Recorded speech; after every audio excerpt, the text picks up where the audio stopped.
আসসালামু আলাইকুম। আজকে জুম্মাবার, শুক্রবার আমাদের এখানে নামাজ আরম্ভ হয় 1:30টায়, খুতবা আরম্ভ হয় 1টায় এবং নামাজ শেষ হইতে 1:45 নামাজ শেষ হয়। এবং কিছু কিছু মসজিদ 2টা জামাত হয়, বিশেষ করে গ্রিন স্ট্রিট মসজিদে। তো আমি সম্ভবত প্রথম জামাতেই যাব। প্রথম জামাতে যাওয়ার আগে আমার 2টা কাজ করতে হয়। একটা কাজ হচ্ছে আমার অফিসটা খুলতে হয়, জিনিসপত্র গোছাতে হয়। দ্বিতীয় কাজটি হচ্ছে মসজিদে 15-20 মিনিট আগে গিয়ে মসজিদের একটা কপার নেম প্লেট আছে, যেটা নাকি আউটডোর বৃষ্টির পানিতে একটু অক্সাইড হয়ে এটার কালারটা ডিসকালার হয়ে যায়। ওইটা আমি ব্রাশও দিয়ে পলিশ করি সব সময়, প্রত্যেক সপ্তাহে একবার। আমি এটা গত মনে হয় 15-20 বছর যাবৎ করি, যতদিন পর্যন্ত আমার গ্রিন স্ট্রিটের দোকান আছে। আগে এটা কালো হয়ে ব্ল্যাক হয়ে গেছিল প্রথম সময়, তখন আমি এটাকে খুব কষ্ট করে ক্লিন করছি।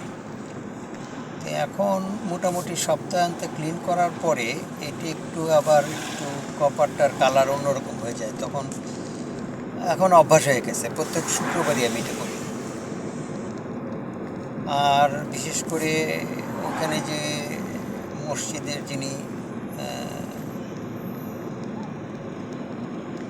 তত্ত্বাবধায়ক, ওনার সাথে আলাপ করি, কোথায় কি দরকার, কোথায় কোনো কিছু দরকার হয় কি, এই সমস্ত ব্যাপারে।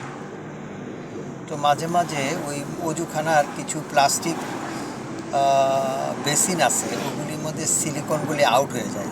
তো ওগুলো আমি ওদেরকে সিলিকন দিই, গান দিই।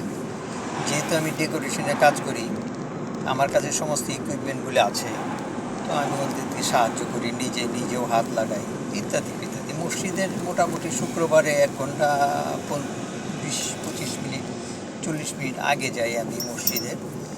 তো এইগুলি ব্যাপারে আমি তদারকি করি, এটা আমার অভ্যাস।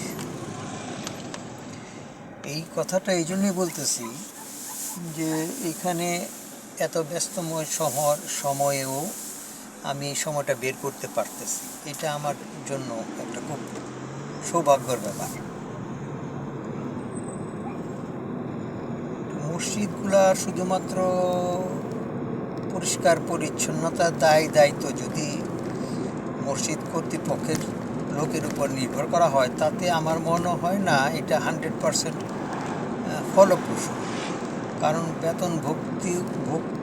বেতনভুক্ত কর্মচারী আর আন্তরিকতা যিনি কাজ করেন, এর অনেক পার্থক্য।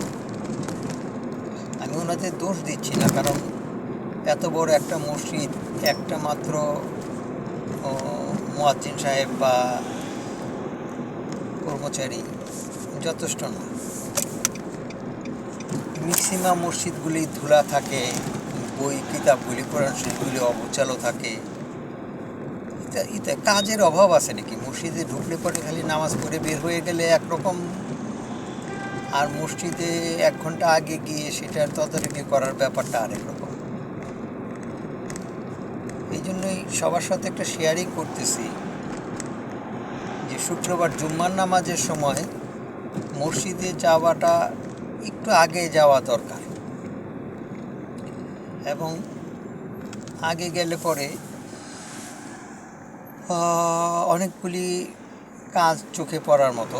প্রথম কথা হলো, মসজিদটাকে ওই জুতা স্যান্ডেল র্যাকগুলা, এগুলা মসজিদে যারা যান সবচাইতে বড় অপরিষ্কার কাজ করে জুতাগুলো। এরা জুতাগুলি এত বিচ্ছিন্নভাবে রাখে, শেলফে জুতা রাখার জায়গা থাকা সত্ত্বেও ওই ফ্লোরের মধ্যে জুতা রেখে তারপরে ওরা নামাজ পড়ে। এইগুলি ব্যাপার, এটা দোষারোপ না, এটা হচ্ছে কি আমাদের নেচার, স্বভাব। আমাদের স্বভাব খুব বিচিত্র ধরনের স্বভাব, এবং মসজিদে গেলে পান থেকে চুন খসলে পরে একটা বিশৃঙ্খলা, যেন শালীনতা কোনো বোধ নাই, চিৎকার করে কথা বলে। আবার আজকাল তো একটা লজিক হয়ে দাঁড়াইছে যে মসজিদের ইমাম সাহেবের বলতে বাধ্য হয়, ভাই আপনাদের মসজিদে ঢোকার সময় মোবাইল ফোনটাকে সাইলেন্ট করেন। এতবার বলার পরও এই মোবাইলটাকে নামাজের জামাতের সময় রিং বেজে ওঠে। আরেকটা ব্যাপার আমি সবার সাথে আলাপ করতে চাই, যে একটা মসজিদ থেকে আরেকটা মসজিদের দূরত্ব আমার মনে হয় 5 মিনিটের হাঁটার। এই 5 মিনিটে হাঁটার দূরত্বের মাঝখানে মুয়াজ্জিন সাহেবরা যে আজান দেয়, এই আজানগুলা পাকিস্তান পিরিয়ডে আমি দেখতাম মসজিদগুলি আজান হতো একটা মিনারে বা উঁচু জায়গায় দাঁড়ায় আজান দেওয়া। সেই রীতি তো নাই এখন। এখন লাউড স্পিকারে, অ্যাম্পলিফায়ারে মসজিদের আজান দেয়।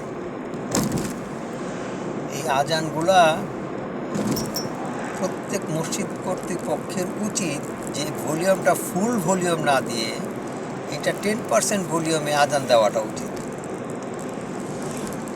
এত বিকট শব্দে আজান দেয়, তাতে বাচ্চারা, শিশু বাচ্চারা, এরা যে কী আতঙ্কে থাকে আল্লাহ জানে। কারণ আমাদের শ্রবণ শক্তি, শ্রবণের যে একটা, এটা কি বলে, একটা একটা পরিমিত শব্দ আমরা শুনতে পাই, এবং বেশি শব্দ হলে পরে আমাদের কানের জন্য ক্ষতি। শুধুমাত্র তাই না, রাস্তাঘাটে গাড়ি ঘোড়ার হর্ন, রিক্সার শব্দ ইত্যাদি ইত্যাদি, তারপরে গ্রাইন্ডিং মেশিন, বিল্ডিংয়ের, মানে কি বলবো, তার উপরে একটা অতিরিক্ত এই আজানটা 5 ওয়াক্ত 5 বারে দেওয়া হয়, এবং ফজরের নামাজ এবং ঈশার নামাজটা এটা অবশ্যই অবশ্যই শব্দ কম দেওয়া উচিত। আমাদের এই মসজিদ যে একটা ধর্মের ব্যাপার, এই ধর্মটা যে সামাজিকতার মাঝখানে নিহিত, এটা আমরা ভুলে যাই। যাই হোক, আমরা তো ওই গত 20 বছর যাবৎ, 25 বছর তো ইংল্যান্ডে প্রশ্নেই উঠে না মাইক ব্যবহার করা, প্রশ্নেই উঠে না। বিশেষ করে এই শব্দটা বাইরে, মসজিদের ভিতরেও আজকাল অনেক সাউন্ড প্রুফ ওয়াল, দরজা, গ্লাস ইত্যাদি থাকার পরেও মনে হয় না এত শব্দে হুজুরা বয়ান করে। যাই হোক, ধর্ম বিরোধিতার কথা না, ঢাকা শহরের যে মসজিদগুলি আছে, এই মসজিদগুলি রক্ষণাবেক্ষণের যে দায়িত্ব সব কমিটির উপরে। এই কমিটির লোকগুলা যদি একটা আইন করে দেন যে মসজিদের আজান এই শব্দের মধ্যে হবে, তাহলে আমার মনে হয় এটা একটা পরিবর্তন আসবে। আর যখন মানুষের পরিবর্তন আসে তখন মুসল্লি বাড়বে। কারণ মানুষের একই রকম গতানুগতিক ধরার আজান, গতানুগতিক ঘরের শব্দ, এইগুলোতে মানুষের আকর্ষণীয়তা থাকে না। দিন দিন এটা আমার মনে হয় বিলুপ্ত হয়। আরেকটা ব্যাপারে বলতে চাই, যারা আজান দেন, আজানের যে একটা দেখেন, সৌদি আরব, মক্কা শরীফ, মিশর বা বাংলাদেশের বড় বড় মসজিদের যিনি আজান দিবেন, ওনাকে নানা রকম প্রশিক্ষণ দেওয়া হয়, উচ্চারণের শব্দের ব্যবহার হয়, এবং নানা রকম ভঙ্গি, এই ভঙ্গিগুলি বিশেষভাবে লক্ষ্য করে তারপরে মুয়াজ্জিন নির্ধারণ করা হয়। কিন্তু অনেক মসজিদে তো কমিটির টাকা পয়সাও তেমন থাকে না। এখন আজান দেয় যে মুয়াজ্জিনও নির্ধারিত বেতনভুক্ত মুয়াজ্জিন নাই, যে সময় পায় সেই আজান দেয়, ভালো কথা। কিন্তু আজানের যে একটা মাধুর্যতা, এটার যে একটা প্রশিক্ষণ, এটা আমার মনে হয় একটু লক্ষ্য করার ব্যাপার। যাই হোক, আপনারা ভালো থাকেন এবং আমার জন্য দোয়া করবেন। আসসালামু আলাইকুম।